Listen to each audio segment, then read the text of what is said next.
Hello Weaver, नमस्कार। Geography chapter number 12 जिसका शीर्षक है विश्व की जलवायु एवं जलवायु परिवर्तन, इस चैप्टर को इस वीडियो के माध्यम से हम लोग आज कंप्लीट करेंगे। यदि आप इस चैनल पर नए हैं तो आप सभी से एक रिक्वेस्ट कि प्लीज़ चैनल को सब्सक्राइब कर लीजिए।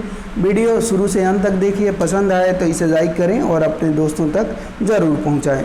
तो चलिए स्टार्ट करते हैं आज का चैप्टर नंबर 12।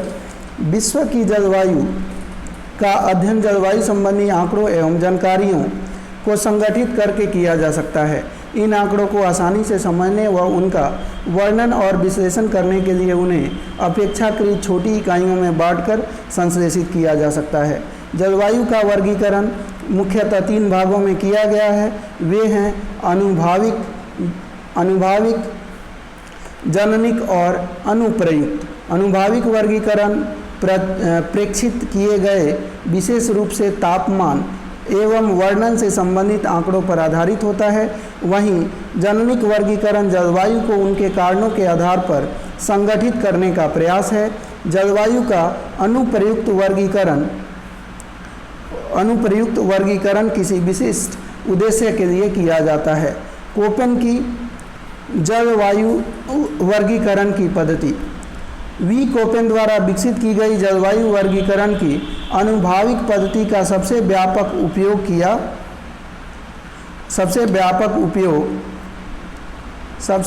उपयोग किया जाता है। कोपेन ने वनस्पति के वितरण और जलवायु के बीच एक घनिष्ठ संबंध की पहचान की। उन्होंने तापमान तथा वर्षण के कुछ निश्चित मानों का चयन करते हुए उनका वनस्पति के वितरण से संबंध स्थापित किया और इन मानों का उपयोग जलवायु के वर्गीकरण के लिए किया। वर्षा एवं तापमान के मध्यमान वार्षिक एवं मध्यमान मासिक आंकड़ों पर आधारित यह एक आनुभविक पद्धति है। उन्होंने जलवायु के समूहों एवं प्रकारों की पहचान करने के लिए बड़े तथा छोटे अक्षरों के प्रयोग का आरंभ किया। सन 1918 में विकसित तथा समय के साथ संशोधित हुए कोपेन की यह पद्धति आज भी लोकप्रिय और प्रचलित है। कोपेन ने 5 प्रमुख जलवायु समूह निर्धारित किए, जिनमें से 4 तापमान पर और 1 वर्षण पर आधारित है। कोपेन के जलवायु समूह एवं उनकी विशेषताओं को सारणी 12.1 में दर्शाया गया है। बड़े अक्षर A, B, C, D, E आर्द्र जलवायु को तथा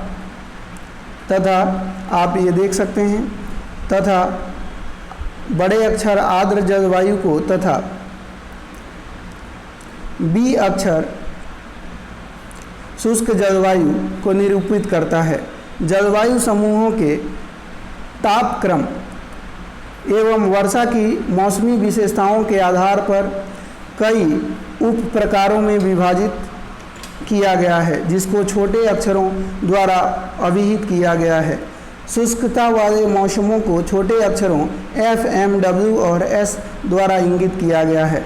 इसमें F शुष्क मौसम के न होने को, M मानसून जल को, W शुष्क शीत ऋतु को और S शुष्क ग्रीष्म ऋतु को इंगित करता है। छोटे अक्षर A, B, C, D तापमान की उग्रता वाले भाग को दर्शाते हैं। B समूह की जलवायु को उप विभाजित करते हुए स्टेपी तथा अर्ध शुष्क के लिए S तथा मरुस्थल के लिए W जैसे बड़े अक्षरों का प्रयोग किया गया है। जलवायु प्रकारों को सारणी 12.2 में दिखाया गया है। जलवायु समूहों एवं प्रकारों का वितरण सारणी 12.1 में दर्शाया गया है। समूह A उष्णकटिबंधीय जलवायु। उष्णकटिबंधीय आर्द्र जलवायु कर्क रेखा और मकर रेखा के बीच पाई जाती है। संपूर्ण वर्ष सूर्य के ऊर्ध्वस्थ तथा अंतर उष्णकटिबंधीय अभिसरण क्षेत्र की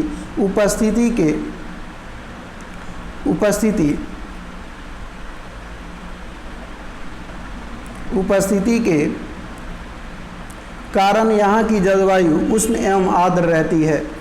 यहाँ वार्षिक तापांतर बहुत कम तथा वर्षा अधिक होती है। जलवायु के इस उष्णकटिबंधीय समूह को 3 प्रकारों में बांटा जाता है, जिनके नाम हैं AF उष्णकटिबंधीय आर्द्र जलवायु, AM उष्णकटिबंधीय मानसून जलवायु और तीसरा है AW उष्णकटिबंधीय आर्द्र जलवायु, जिसमें शीत ऋतु शुष्क होती है।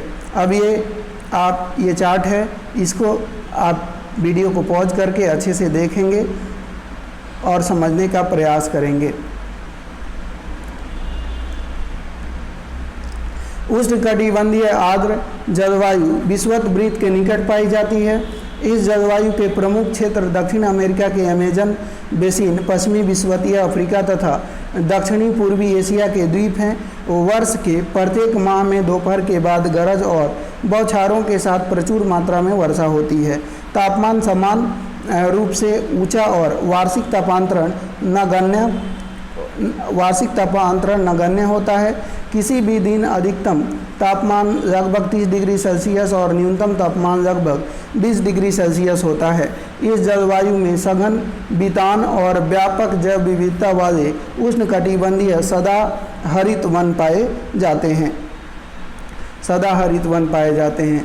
उष्णकटिबंधीय मानसून जलवायु भारतीय उपमहाद्वीप, दक्षिण अमेरिका के उत्तर पश्चिम भाग तथा उत्तरी ऑस्ट्रेलिया में पाई जाती है। भारी वर्षा अधिकतर गर्मियों में होती है। शीत ऋतु शुष्क होती है। जलवायु के इस प्रकार का विस्तृत जलवायुवीय विवरण भारत भौतिक पर्यावरण NCERT 2006 में दिया गया है। उष्णकटिबंधीय आर्द्र एवं शुष्क जलवायु, जिसे AW के रूप में दर्शाया जाता है। उष्णकटिबंधीय आर्द्र एवं शुष्क जलवायु AF प्रकार के जलवायु प्रदेशों के उत्तर एवं दक्षिण में पाई जाती है। इसकी सीमा महाद्वीपों के पश्चिमी भाग में शुष्क जलवायु के साथ और पूर्वी भाग में CF तथा CW प्रकार की जलवायु के साथ पाई जाती है। विस्तृत AW जलवायु दक्षिण अमेरिका में स्थित ब्राज़ील के वनों के उत्तर और दक्षिण में बोलीविया और पैराग्वे के निकटवर्ती भागों तथा सूडान और मध्य अफ्रीका के दक्षिण में पाई जाती है। इस जलवायु में वार्षिक वर्षा AF तथा AM जलवायु प्रकार की अपेक्षा काफ़ी कम तथा विचारशील है। आर्द्र ऋतु छोटी और शुष्क ऋतु भीषण एवं लंबी होती हैं। तापमान वर्ष भर ऊंचा रहता है और शुष्क ऋतु में दैनिक तापांतर सर्वाधिक होते हैं। इस जलवायु में पर्णपाती वन और पेड़ों से ढकी घास भूमियाँ पाई जाती हैं। शुष्क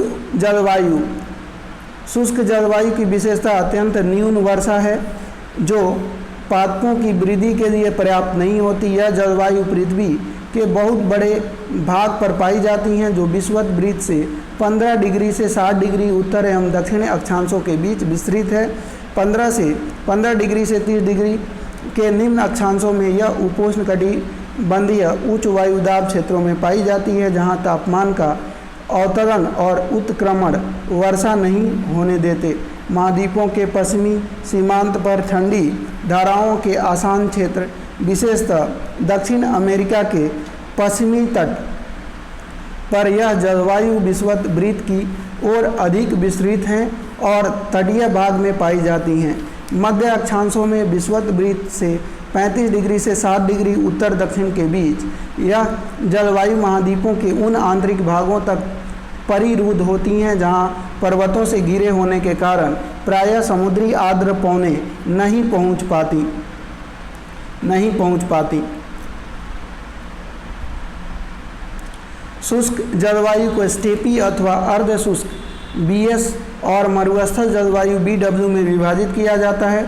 इससे आगे 15 डिग्री से 35 डिग्री अक्षांशों के बीच उपोष्ण कटिबंधीय स्टेपी BSH और उपोष्ण कटिबंधीय मरुस्थल BWH में बांटे जाते हैं।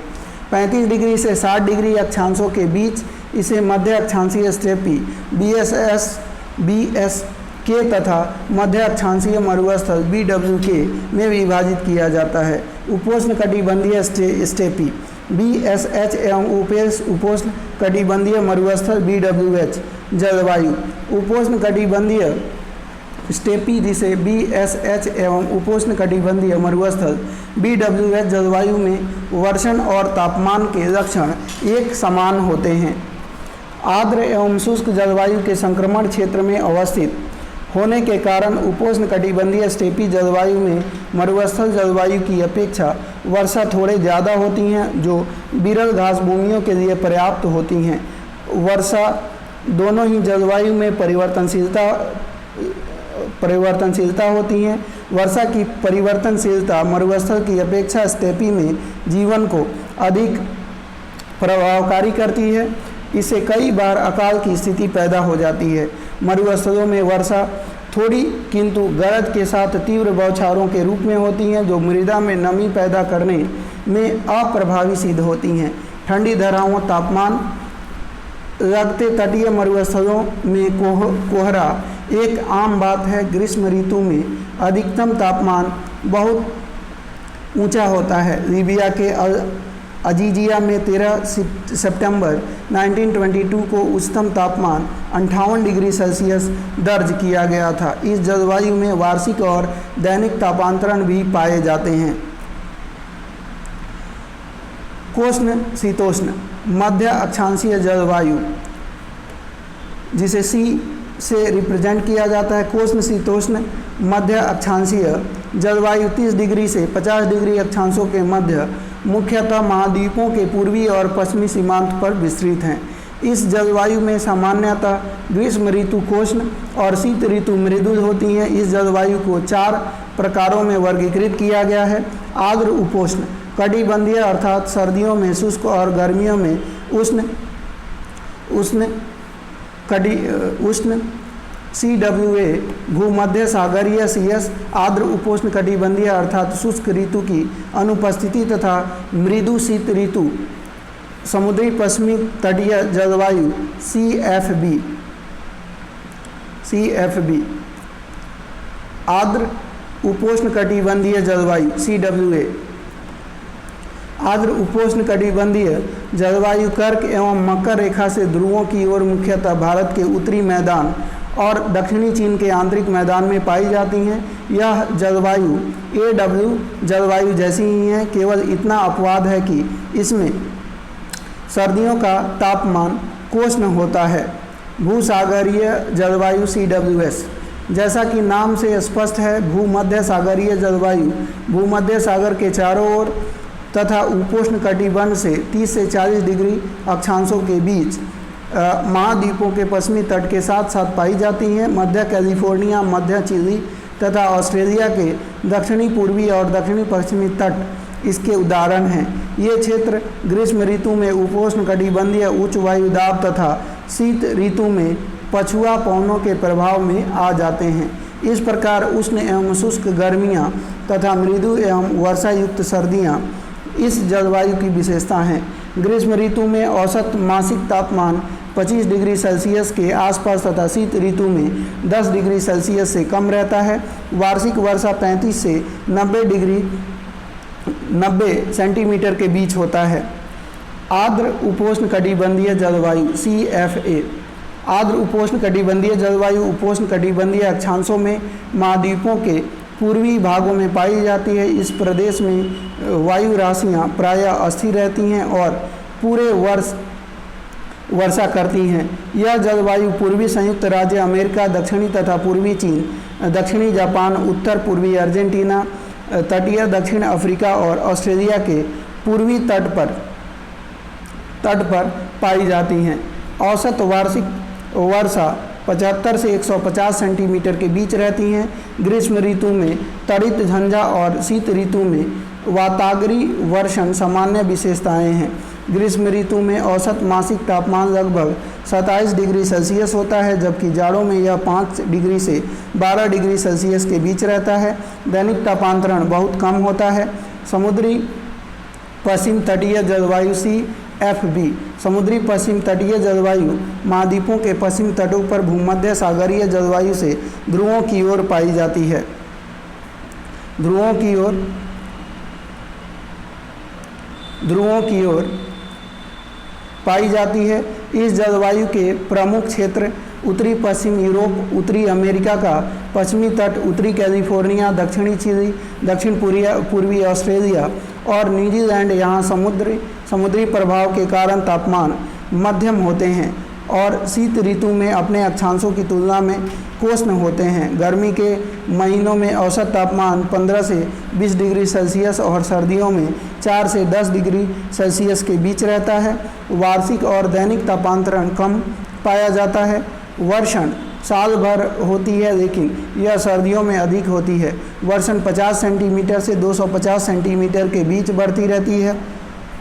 शीत हिमवन जलवायु। शीत हिमवन जलवायु उत्तरी गोलार्ध में 40 से 70 अक्षांशों के बीच यूरोप और एशिया और उत्तर अमेरिका के विस्तृत द्वीपीय क्षेत्रों में पाई जाती है। शीत हिमवन जलवायु को 2 प्रकारों में विभक्त किया जाता है। डीएफ आर्द्र जाड़ों से युक्त ठंडी जलवायु, डीडब्ल्यू शुष्क जाड़ों से युक्त ठंडी जलवायु तथा उच्च अक्षांशों में सर्दी की उग्रता अधिक मुखर होती है।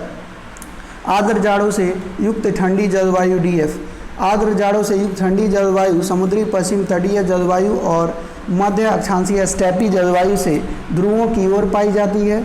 जाड़े ठंडे और बर्फीले होते हैं। तुषार मुक्त ऋतु छोटी होती है। वार्षिक तापांतरण अधिक होता है।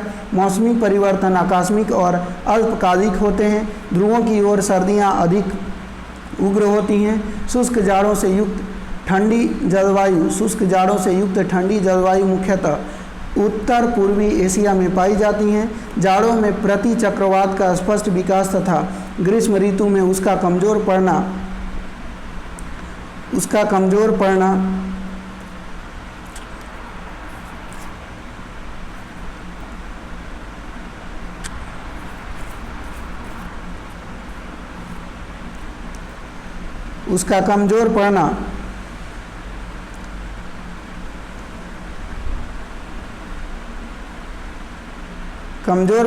इस क्षेत्र में पवनों के प्रत्यावर्तन की मानसून जैसी दशाएं उत्पन्न करते हैं। ध्रुवों की ओर गर्मियों में तापमान कम होते हैं और जाड़ों में तापमान अत्यंत न्यून होती हैं। कुछ स्थान तो ऐसे भी हैं जहां वर्षा के 7 महीने तक तापमान हिमांक बिंदु से कम रहता है। वार्षिक वर्षा कम होती है जो 12 से 15 सेंटीमीटर के बीच में पाई जाती है।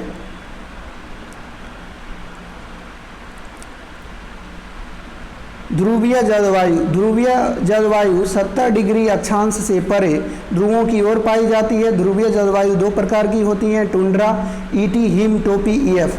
टुंड्रा जलवायु का नाम काई राइकान तथा पुष्पी पादप जैसे छोटे वनस्पति प्रकारों के आधार पर रखा गया है। यह अस्थायी तुषार का प्रदेश है जिसमें अधोभूमि अस्थायी रूप से जमी हो रहती हैं। लघु वर्धन काल और जल क्रांति छोटी वनस्पति का ही पोषण कर पाते हैं। ग्रीष्म ऋतु में टुंड्रा प्रदेशों में दिन के प्रकाश की अवधि लंबी होती है। हिमटोप जलवायु ग्रीनलैंड और अंटार्कटिका के आंतरिक भागों में पाई जाती है। गर्मियों में भी तापमान हिमांक से नीचे रहता है। इस क्षेत्र में वर्षा थोड़ी मात्रा में होती है। तुषार एवं हिम एकत्रित होती जाती हैं जिनका बढ़ता हुआ दबाव हिम परतों को विकृत कर देता है। हिम परतों के ये टुकड़े आर्कटिक एवं अंटार्कटिक जल में खिसक कर परावी हिम सेल के रूप में तैरने लगते हैं। अंटार्कटिक में 79 डिग्री दक्षिण अक्षांश तथा प्लेट्यू स्टेशन पर भी यही जलवायु पाई जाती है। उच्च भूमि जलवायु भौम्याकृति द्वारा नियंत्रित किया जाता है। ऊंचे पर्वतों में थोड़ी दूरियों पर मध्यमान तापमान में भारी परिवर्तन पाए जाते हैं। उच्च भूमियों में वर्षण के प्रकारों व उनकी गहनता में भी स्थानिक अंतर पाए जाते हैं। पर्वतीय वातावरण में ऊंचाइयों के साथ जलवायु प्रदेशों के स्तरित ऊर्ध्वाधर कटिबंध पाए जाते हैं। जलवायु परिवर्तन। जिस प्रकार की जलवायु का अनुभव हम अब कर रहे हैं वह थोड़े बहुत उतार चढ़ाव के साथ विगत 10,000 वर्षों से अनुभव की जा रही है। अपने प्रादुर्भाव से ही पृथ्वी ने जलवायु में अनेक परिवर्तन देखे हैं। भूगर्भिक अभिलेखों से हिमयुगों और अंतर हिमयुगों में क्रमशः परिवर्तन की प्रक्रिया परिलक्षित होती है। भू आकृतिक लक्षण विशेष ऊंचाइयों तथा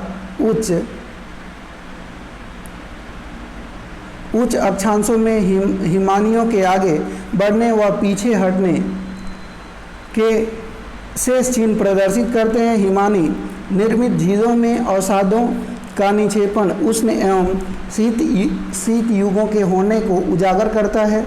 वृक्षों के तनों में पाए जाने वाले बलय भी आर्द्र एवं शुष्क युगों की उपस्थिति का संकेत देते हैं। ऐतिहासिक अभिलेख भी जलवायु की अनिश्चितता का वर्णन करते हैं। ये सभी साक्ष्य इंगित करते हैं कि जलवायु परिवर्तन एक प्राकृतिक एवं सतत प्रक्रिया है। भारत में भी आर्द्र एवं शुष्क युग आते जाते रहते हैं। पुरातत्व खोजें दर्शाती हैं कि ईसा से लगभग 8000 वर्ष पूर्व राजस्थान मरुस्थल की जलवायु आर्द्र एवं शीतल थी। इससे 3000 से 1007 वर्ष पूर्व यहाँ वर्षा अधिक होती थी। लगभग 2000 से 1700 वर्ष ईसा पूर्व यह क्षेत्र हड़प्पा संस्कृति का केंद्र था। शुष्क दशाएं तभी से गहन हुई। लगभग 50 करोड़ से 30 करोड़ वर्ष पहले भूवैज्ञानिक काल के कैम्ब्रियन, आर्डोविशियन तथा सिल्यूरियन युगों में पृथ्वी गर्म थी। प्लीस्टोसीन युगांतर के दौरान हिमयुग और अंतर हिमयुग अवधियाँ रही। अंतिम प्रमुख हिमयुग आज से 18,000 वर्ष पूर्व था। वर्तमान अंतर हिमयुग 10,000 वर्ष पूर्व आरंभ हुआ था। अभिनव पूर्व काल में जलवायु, सभी कालों में जलवायु परिवर्तन होते रहे हैं। पिछली शताब्दी के 90 के दशकों में चरम मौसमी घटनाएं घटित हुई हैं। 1990 के दशक में शताब्दी का सबसे गर्म तापमान और विश्व में सबसे भयंकर बाढ़ों को दर्ज किया है। सहारा मरुस्थल के दक्षिण में स्थित साहेल प्रदेश में 1967 से 77 के दौरान आया विनाशकारी सूखा ऐसा ही एक परिवर्तन था। 1930 के दशक में संयुक्त राज्य अमेरिका के बृहद मैदान के दक्षिणी पश्चिमी भाग में, जिसे धूल का कटोरा कहा जाता है, भीषण सूखा पड़ा। फसलों के उपज अथवा फसलों के विनाश, बाढ़ों तथा लोगों के प्रवास संबंधी ऐतिहासिक अभिलेख परिवर्तनशील जलवायु के प्रभावों के बारे में बताते हैं। यूरोप अनेक बार उष्ण, आर्द्र, शीत एवं शुष्क युगों से गुजरा है। इनमें से महत्वपूर्ण प्रसंग 10वीं और 11वीं शताब्दी की उष्ण एवं शुष्क दशाओं का है, जिनमें वाइकिंग कबीले ग्रीनलैंड में जा बसे थे। यूरोप ने 1550 से 1850 के दौरान लघु हिमयुग का अनुभव किया है। 1885 से 1940 तक विश्व के तापमान में वृद्धि की प्रवृत्ति पाई गई है। 1940 के बाद तापमान में वृद्धि की दर घटी है। जलवायु परिवर्तन के कारण, जलवायु परिवर्तन के अनेक कारण हैं। इन्हें खगोलीय और पार्थिव कारणों में वर्गीकृत किया जा सकता है। खगोलीय कारण का संबंध सौर कलंकों की गतिविधियों से उत्पन्न सौरविक निर्गत ऊर्जा में परिवर्तन से है, और सौर कलंक सूर्य पर काले धब्बे होते हैं जो एक चक्रीय ढंग से घटते बढ़ते रहते हैं। कुछ मौसम वैज्ञानिकों के अनुसार सौर कलंकों की संख्या बढ़ने पर मौसम ठंडा और आर्द्र हो जाता है और तूफानों की संख्या बढ़ जाती है। सौर कलंकों की संख्या घटने से उष्ण दशाएं उत्पन्न होती हैं। यद्यपि यह खोजें आंकड़ों की दृष्टि से महत्वपूर्ण नहीं है। एक अन्य खगोलीय सिद्धांत मिलनकोविच दोलन है, जो सूर्य के चारों ओर पृथ्वी के कक्षीय लक्षणों में बदलाव के चक्रों, पृथ्वी की डगमगाहट तथा पृथ्वी की अक्षीय झुकाव में परिवर्तन के बारे में अनुमान लगाता है। ये सभी कारक सूर्य से प्राप्त होने वाले सूर्य तप में परिवर्तन ला देते हैं, जिसका प्रभाव जलवायु पर पड़ता है। जलवायु परिवर्तन का एक अन्य कारण है ज्वालामुखी उद्भेदन। वायुमंडल में बड़ी मात्रा में एरोसोल फेंक देता है। ये एरोसोल लंबे समय तक वायुमंडल में विद्यमान रहते हैं और पृथ्वी की सतह पर पहुंचने वाले सौरिक विकिरण को कम कर देते हैं। हाल ही में हुए पिनाटोबा तथा एल सियोल ज्वालामुखी उद्भेदनों के बाद पृथ्वी का औसत तापमान कुछ हद तक गिर गया था। जलवायु पर पड़ने वाला सबसे महत्वपूर्ण मानवोद्भवी कारण वायुमंडल में ग्रीन हाउस गैसों का बढ़ता सांद्रण है। इसे भूमंडलीय ऊष्मन हो सकता है। भूमंडलीय ऊष्मन ग्रीन हाउस गैसों की उपस्थिति के कारण वायुमंडल एक ग्रीन हाउस की भांति व्यवहार करता है। वायुमंडल प्रवेशी सौर विकिरण का पारेषण भी करता है, किंतु पृथ्वी की सतह से ऊपर की ओर उत्सर्जित होने वाली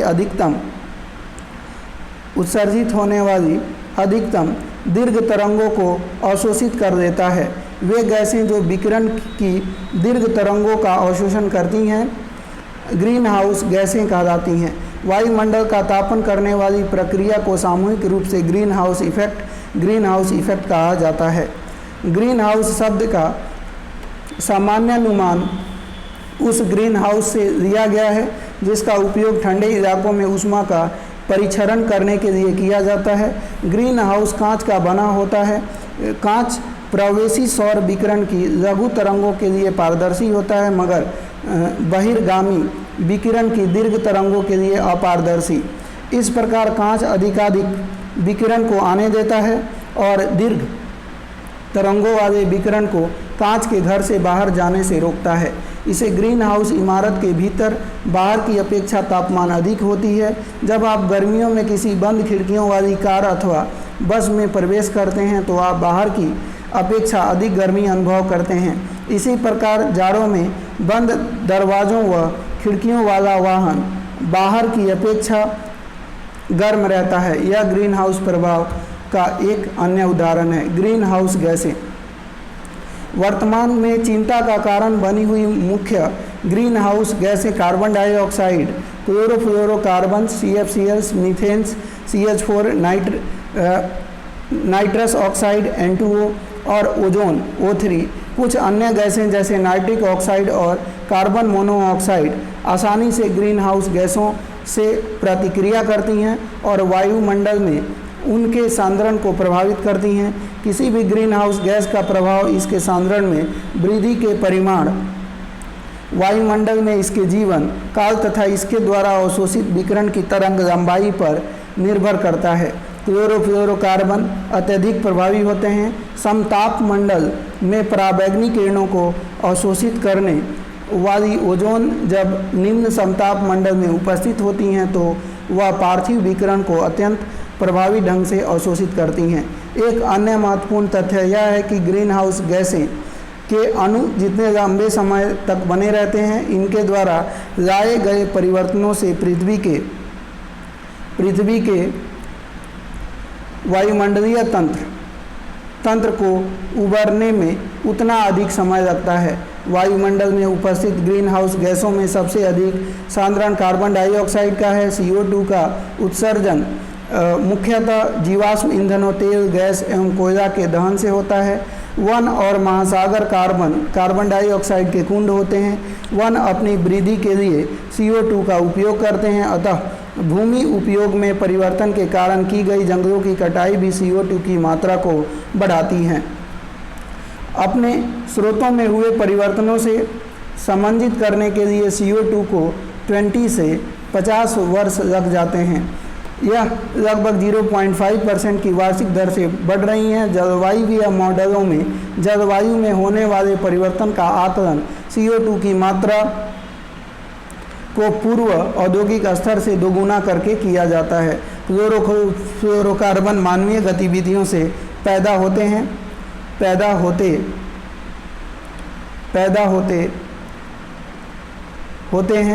ओजोन समताप मंडल में उपस्थित होती हैं, जहां पराबैंगनी किरणों ऑक्सीजन को ओजोन में बदल देती हैं। इससे पराबैंगनी किरणों पृथ्वी की सतह पर नहीं पहुंच पाती। समताप मंडल में वाहित होने वाली ग्रीन हाउस गैसें भी ओजोन को नष्ट करती हैं। ओजोन का सबसे अधिक ह्रास अंटार्कटिका के ऊपर हुआ है। समताप मंडल में ओजोन के सांद्रण का ह्रास ओजोन छिद्र कहलाता है। यह छिद्र पराबैंगनी किरणों को क्षोभ मंडल से गुजरने देता है। वायुमंडल में ग्रीन हाउस गैसों के उत्सर्जन को कम करने के लिए अंतर्राष्ट्रीय स्तर पर प्रयास किए गए हैं। इनमें से सबसे महत्वपूर्ण क्योटो प्रोटोकॉल है, जिसका उद्घोषणा 1997 में की गई थी। सन 2005 में प्रभावी हुई इस उद्घोषणा का 141 देशों ने अनुमोदन किया है। क्योटो प्रोटोकॉल ने 35 औद्योगिक राष्ट्रों को परिबद्ध किया कि वे सन 1990 के उत्सर्जन स्तर में वर्ष 2012 तक 5% की कमी लाएं। वायुमंडल में ग्रीन हाउस गैसों के सांद्रण में वृद्धि की प्रवृत्ति आगे चलकर पृथ्वी को गर्म कर सकती है। एक बार भूमंडलीय ऊष्मन के आरंभ हो जाने पर इसे उलटना बहुत मुश्किल होगा। भूमंडलीय ऊष्मन का प्रभाव हर जगह एक समान नहीं हो सकता, तथापि भूमंडलीय ऊष्मन के दुष्प्रभाव जीवन पोषण तंत्र को कुप्रभावित कर सकते हैं। हिमटोपिया व हिम नदियों के पिघलने से ऊंचा उठा समुद्र जल का स्तर और समुद्र का ऊष्मीय विस्तार तटीय क्षेत्र के विस्तृत भागों और द्वीपों को अप्लावित कर सकता है। इससे सामाजिक समस्याएं उत्पन्न होंगी। विश्व समुदाय के लिए यह गहरी चिंता का एक और विषय है। ग्रीन हाउस गैसों के उत्सर्जन को नियंत्रित करने व भूमंडलीय ऊष्मन की प्रवृत्ति को रोकने के लिए प्रयास आरंभ हो चुके हैं। हमें आशा है कि विश्व समुदाय इस चुनौती का प्रत्युत्तर देगा और एक ऐसी जीवन शैली को अपनाएगा जिसे आने वाली पीढ़ियों के लिए यह संसार रहने के लायक रह सकेगा। आज भूमंडलीय ऊष्मन विश्व की प्रमुख चिंताओं में से एक है। आइए देखें कि दर्ज तापमानों के आधार पर यह कितना गर्म हो चुका है। तापमान के उपलब्ध आंकड़े 19वीं शताब्दी के पश्चिमी यूरोप के हैं। इस अध्ययन को संदर्भित अवधि 1961 से 80 है। इससे पहले व बाद की अवधियों की तापमान की असंगतियों का अनुमान 1961 से 90 की अवधि के औसत तापमान से लगाया गया है। पृथ्वी के धरातल के निकट वायु का औसत वार्षिक तापमान लगभग 14 डिग्री सेल्सियस है। काल श्रेणी 1961 से 90 के ग्लोब के सामान्य तापमान की तुलना 1856 से 2000 के दौरान पृथ्वी के धरातल के निकट वार्षिक तापमानों में असंगति को दर्शाता है। तापमान के बढ़ने की प्रवृत्ति 20वीं शताब्दी में दिखाई दी। 20वीं शताब्दी में सबसे अधिक तापमान दो अवधियों में हुआ, 1901 से 44 और 1977 से 99। इन दोनों में से प्रत्येक अवधि में भूमंडलीय ऊष्मन 0.4 डिग्री सेल्सियस बढ़ गया। इन दोनों अवधियों के बीच थोड़ा शीतलन भी हुआ, जो उत्तरी गोलार्ध में अधिक चिह्नित था। 20वीं शताब्दी के अंत में औसत वार्षिक तापमान का वैश्विक अध्ययन 19वीं शताब्दी में दर्ज किए गए तापमान में 0.6 डिग्री सेल्सियस अधिक था। 1856-2000 के दौरान सबसे गर्म साल अंतिम दशक में दर्ज किया गया था। सन 1998 संभवतः न केवल 20वीं शताब्दी का बल्कि पूरे सहस्राब्दी का सबसे गर्म वर्ष था। तो दोस्तों, ये चैप्टर हमने कंप्लीट कर दिया है। उम्मीद है चैप्टर समझ में आया होगा। चैनल पे नए हैं तो चैनल को सब्सक्राइब ज़रूर करें। वीडियो पसंद आया हो तो लाइक ज़रूर करें। धन्यवाद।